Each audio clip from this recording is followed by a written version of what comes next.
and then over to you, Lynda. Right. Thank you very much. Thanks, Steve. As I was saying, there's some harvest bounty behind me.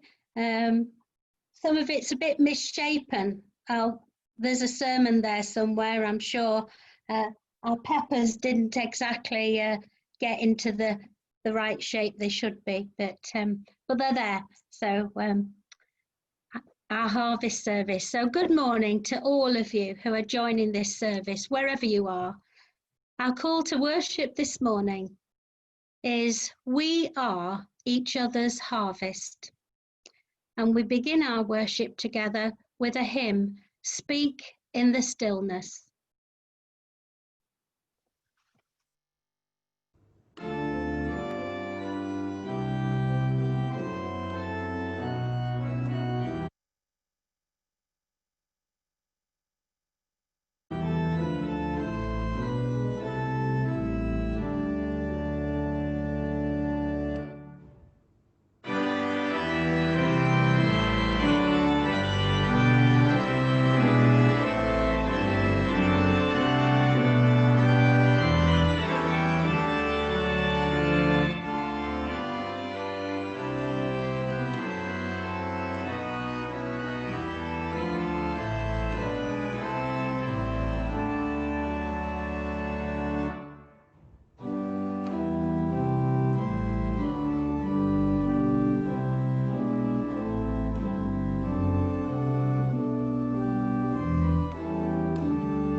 That's it.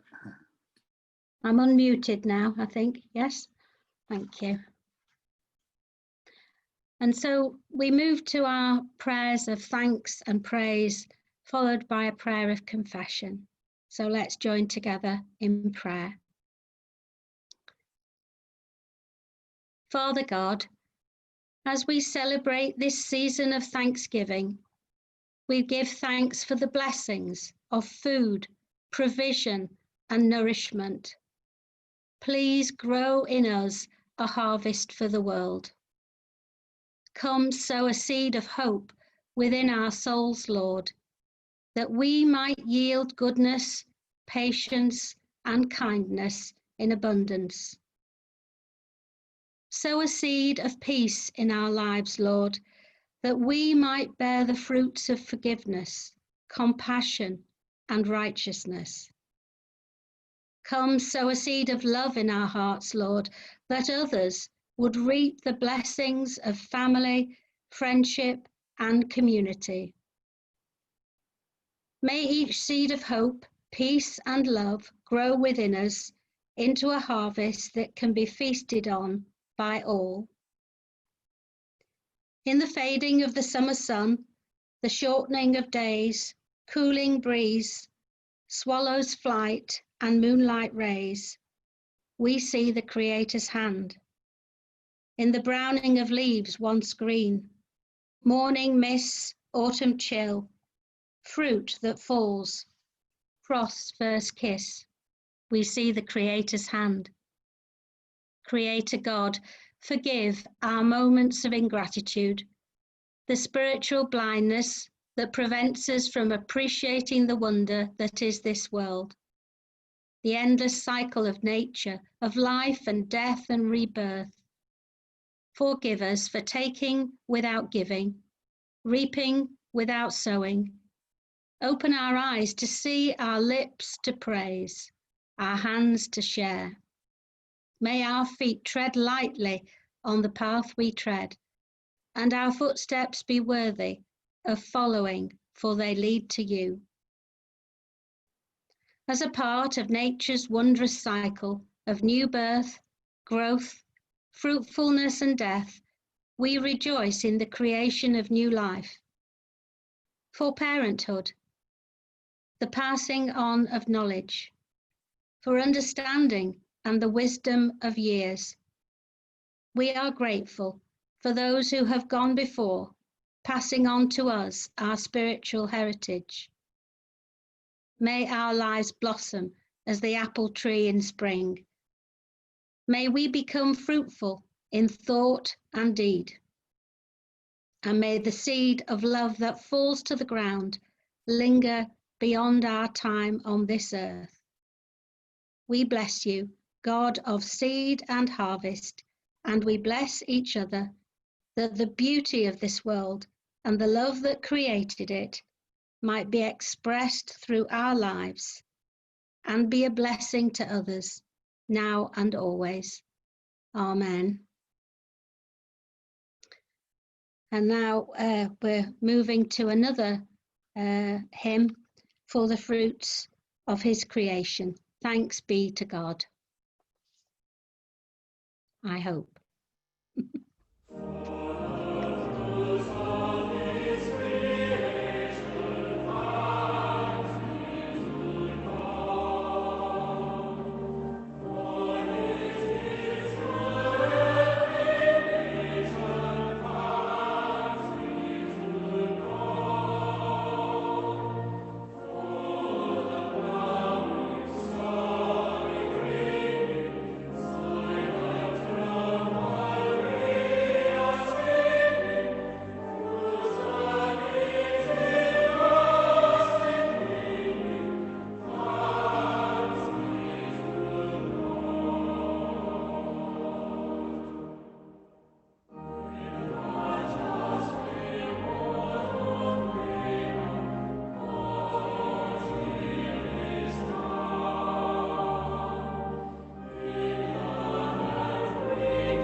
And And now John Crowther is going to read to us from the Gospels. The reading is taken from 2 Corinthians chapter 9, verses 1 to 11. And I'm sure Lynda won't mind me adding the comment that this, to my mind, demonstrates St. Paul's wonderful project management skills, for he's determined to achieve the right outcome, but he does so very diplomatically. There is no need for me to write to you about this service to the Lord's people, for I know your eagerness to help, and I've been boasting about it to the Macedonians, telling them that since last year you in Achaia were ready to give, and your enthusiasm has stirred most of them to action. But I'm sending the brothers in order that our boasting about you in this matter should not prove hollow, but that you may be ready, as I said you would be. For if any Macedonians come with me and find you unprepared, we, not to say anything about you, would be ashamed of having been so confident. So I thought it necessary to urge the brothers to visit you in advance and finish the arrangements for the generous gift you had promised. Then it will be ready as a generous gift, not as one grudgingly given. Remember this: whoever sows sparingly will also reap sparingly, and whoever sows generously will also reap generously. Each of you should give what you've decided in your heart to give, not reluctantly or under compulsion, for God loves a cheerful giver. And God is able to bless you abundantly, so that in all things at all times, having all that you need, you will abound in every good work. As it is written, they have freely scattered their gifts to the poor. Their righteousness endures forever. Now he who supplies seed to the sower and bread for food will also supply and increase your store of seed, and will enlarge the harvest of your righteousness. You will be enriched in every way so that you can be generous on every occasion, and through us, your generosity will result in thanksgiving to God. This is the word of the Lord. Thanks be to God. Thank you, John, for that reading. It's very powerful, and it makes a wonderful introduction to the words that I have this morning, which take their inspiration from the development fund called All We Can, which I'd like to introduce to you, and I hope that you will find it empowering and interesting. All We Can is an international development and relief organisation, and it's working to see that every person's potential is fulfilled. It's focused on serving the world's most marginalised communities. All We Can is rooted in the Christian faith. They were previously known as Overseas Missions in the Methodist Church, and then the Methodist Relief and Development Fund. They've served the most marginalised on earth for the last 8 decades, since a group of Methodists answered the call of refugees in Europe in the 1930s. Their story is about the inherent value and potential in all people, whether it's children fleeing tyranny, communities facing extreme poverty, or families hit by disaster. They answer through partnering with local innovators, projects, and churches to unleash potential. They have developed a reputation for doing development differently, pioneering sustainable, locally owned solutions in response to John Wesley's call to do all the good you can, by all the means you can, in all the ways you can, in all the places you can, at all the time, the people you can, as long as ever you can. We're going to watch the first of 2 video clips now, introduced by a lady called Joy Kawanguzi, and she's talking about the Fabio scheme, where bicycles can make a difference in so many lives in Uganda. And there are subtitles, which I hope you'll be able to see as well. So.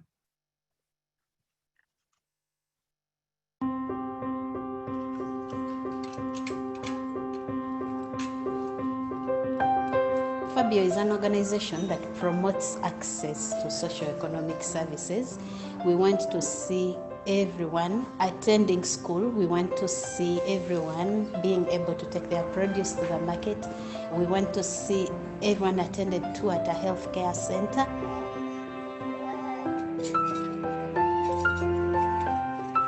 Whatever we do rotates around a bicycle.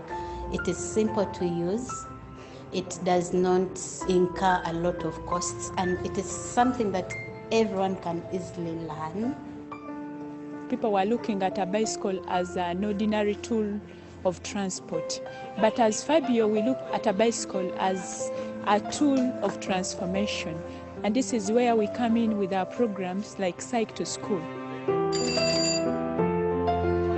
The idea behind Cycle to School was, how do we keep children in school, especially the girls? One of the challenges is how parents, especially in the rural communities, view their girls. They look at them as a source of income or some kind of property. So when the girl is about the age of 13 and 14, they are given away in exchange of a goat or a cow.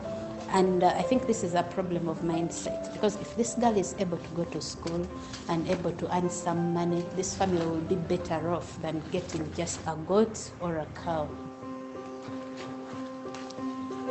The other challenges are the students moving long distances and they are not able to access school in time. There are high rates of school dropouts, and this is why in Napo's community you see so many young mothers, because they got overwhelmed by the distance. They got tired, and after dropping out of school, they got pregnant, they gave birth, and their own children also are giving birth when they are young. So that is like a vicious cycle. This is why we feel if we bring in programs that can change the community, we can empower them and we can put an end to this kind of vulnerability. We are happy that we've benefited a lot of people. We have families that have used this project, and they have children that have graduated from university. We have families that are happy that the students that benefited from this project are able to actually take care of their young brothers, their young sisters. So this is the whole idea behind Cycle to School. So as Fabio, we said, when we give this student a bike, they will use the same bike at home to do the house chores and these other tasks like fetching water, going to the garden, helping out their parents, and they are able to use one bicycle as a tool to transform the entire family. So this is why we treasure a bicycle so much.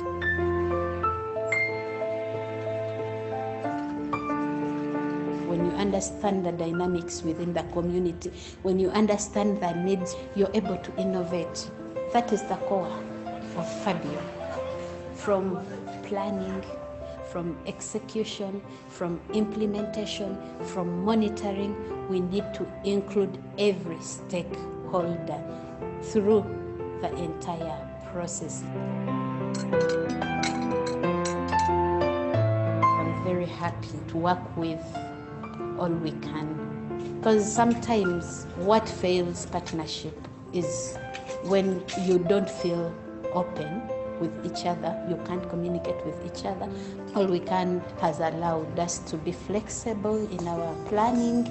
We are not told what to do. Rather, we discuss and we agree on what to do. That is one of the most important things. We learn together, we change together, we improve together, and for us that is very important.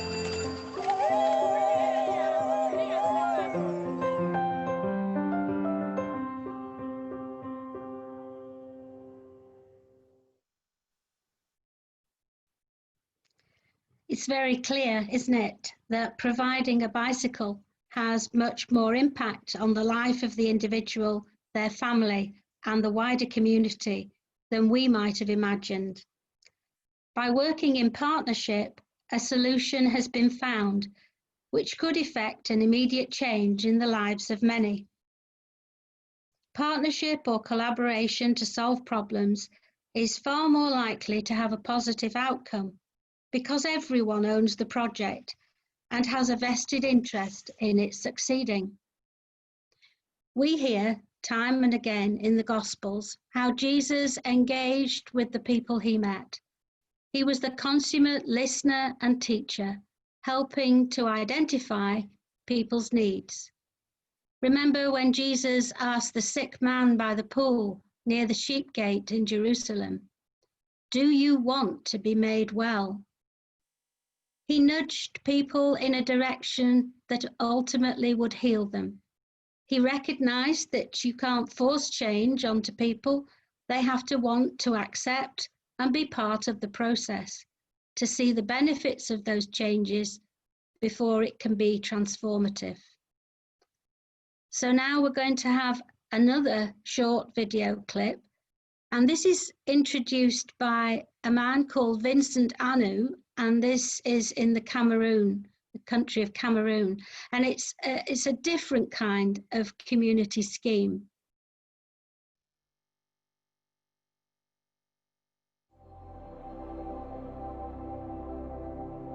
I'm Vincent Anu.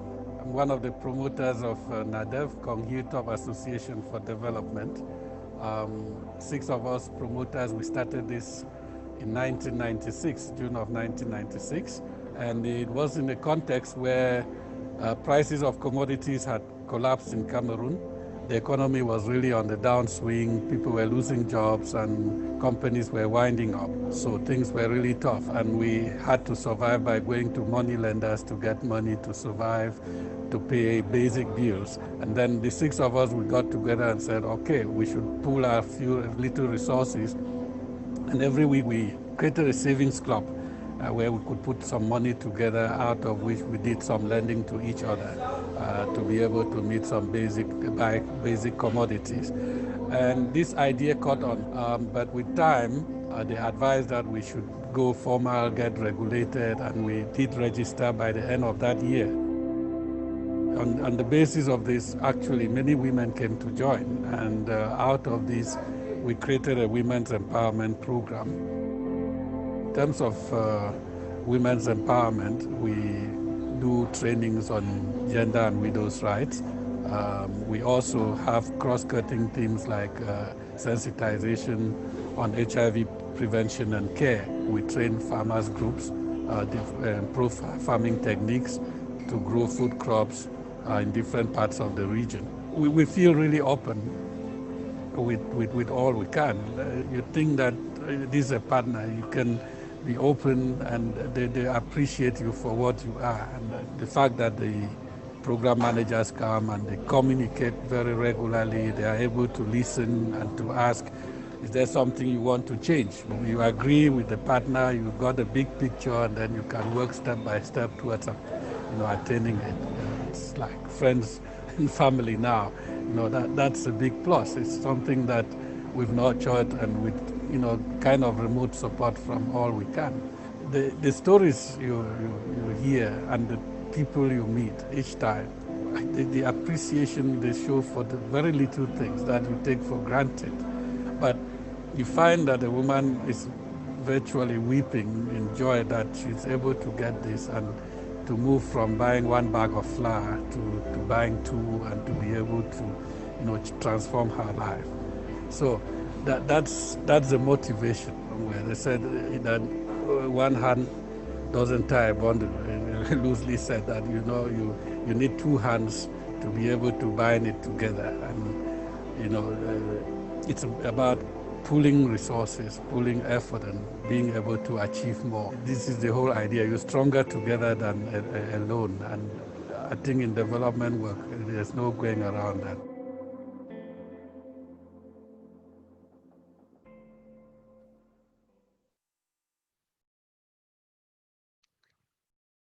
The verses that come after the reading that John did from the Message Bible are these. Carrying out this social relief work involves far more than helping meet the bare needs of poor Christians. It also produces abundant and bountiful thanksgivings to God. This relief is a prod to live at your very best, showing your gratitude to God by being openly obedient to the plain meaning of the message of Christ. You show your gratitude through your generous offerings to your needy brothers and sisters, and really towards everyone. Meanwhile, moved by the extravagance of God in your lives, they'll respond by praying for you in passionate intercession for whatever you need. Thank God for this gift, his gift. No language can praise it enough. Paul says elsewhere in his letter to the Galatians that being committed to the message of Jesus changes us, both inwardly by being Spirit-led and outwardly, seen in the fruits of the Spirit, the outcomes, the way we conduct our lives, the harvest that comes from that commitment. Paul goes on to say in the Message Bible version, he brings gifts into our lives much the same way that fruits appear in an orchard. Things like affection for others, exuberance about life, serenity. We develop a willingness to stick with things, a sense of compassion in the heart, and a conviction that a basic holiness permeates things and people. We find ourselves involved in loyal commitments, able to marshal and direct our energies wisely. As a Christian fellowship, we can help by supporting a project or becoming a partner church. As Vincent Anu says, we are stronger together. We may not be in a position to be on the front line, but we can support all we can financially, enabling this amazing work to continue and bringing about the fruits of the spirits for others. After all, we are each other's harvest. Amen.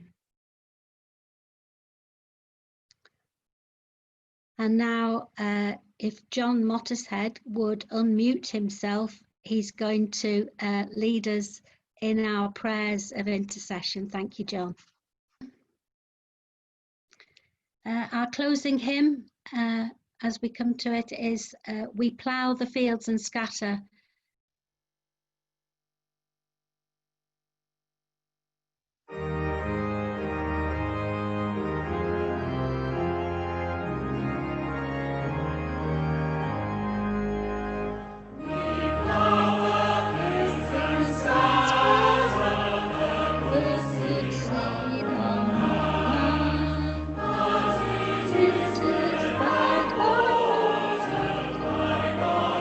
But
I'd like to invite you all to unmute yourselves, and when we are all unmuted, we could say the grace together.